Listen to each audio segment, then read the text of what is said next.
آپ نے فرمایا کہ رزق جو ہے وہ اللہ تعالیٰ کا عطا کرتا ہے، کہ جو بندہ حرام رزق کماتا ہے کیا وہ بھی اللہ عطا کرتا ہے؟ ایک ہوتا ہے کسب اور ایک ہوتا ہے عطا. عطا کرنے والا اللہ ہی ہے، چاہے حرام ہے چاہے حلال ہے. عطا دینے والا ایک ہی ہے. آپ کو کوئی چھری دیتا ہے تو یہ چھری آپ اس سے ٹماٹر پیاز کاٹتے ہیں، وہ آپ کی مرضی، اور آپ اس کو اپنی پیٹ میں گھسیٹتے ہیں تو یہ آپ کی مرضی ہے. اللہ تعالیٰ نے ساری چیزیں حرام اور حلال امتحان کی. اگر ساری حلال ہوتی تو پھر کوئی حرام کرتا ہی نہیں، تو پھر تو تم مجبور تھے، مجبوری سے آپ حرام نہیں کر سکتے تھے. تو اللہ نے حرام بھی پیدا کیے. پیدا کرنے والا خلق کے اعتبار سے، پیدائش کے اعتبار سے اچھی چیزوں کا پیدا کرنے والا بھی اللہ ہے، بری چیزوں کا بھی پیدا کرنے والا اللہ ہے. یہ تو امتحان اس کے بغیر نہیں ہو سکتا. اچھی بری کے بغیر امتحان کا کوئی طریقہ ہی نہیں ہے. تو اس وجہ اس کا استعمال جائز ہے، اور اس کا استعمال اللہ نہیں کرتا ہے. کون کرتا ہے؟ بندہ کرتا ہے. اللہ کے لیے کسی چیز کی ضرورت ہی نہیں ہے. لم یلد ولم یولد لا تاخذہ سنۃ ولا نوم. نہ وہ کھاتا ہے، نہ وہ پیتا ہے، نہ وہ استعمال کرتا ہے. تو بہرحال استعمال کے اعتبار سے اچھے برے کی بات ہوگی، پیدائش کے اعتبار سے کوئی نہیں کر سکتا.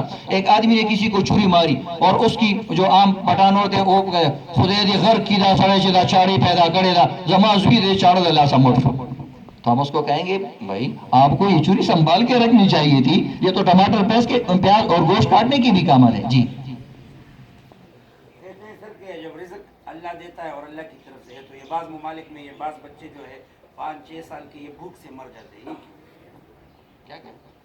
رزق تو اللہ کی طرف سے ہے، مطلب اللہ سب کو دیتا ہے. ہاں، اللہ سب کو دیتا ہے، لیکن دنیا دار الاسباب ہے. اللہ تعالیٰ نے سبب، میں نے آپ کو بتایا ایک نظریہ ہے، آپ نے یہ نظریہ رکھنا ہے کہ دینے والا اللہ ہے. یعنی اگر اللہ نہ چاہیں تو جو لوگ کاروبار کرتے ہیں وہ بھی کچھ نہیں کما سکتے ہیں، جو لوگ کھیتی باڑی کرتے ہیں وہ بھی کچھ اگا نہیں سکتے ہیں. یہ ایک نظریہ ہے. ایک ہے عمل، یہ علیحدہ چیز ہے. اللہ تعالیٰ نے دنیا کو دار العمل بنایا ہے. اللہ اس کو دے سکتا ہے، لیکن اگر اللہ اس کو چپر پاڑ کے دے اور آسمان سے گرا کر دے، ٹھیک ہے، تو پھر اللہ تعالیٰ انسانوں کا امتحان کیسے لے گا؟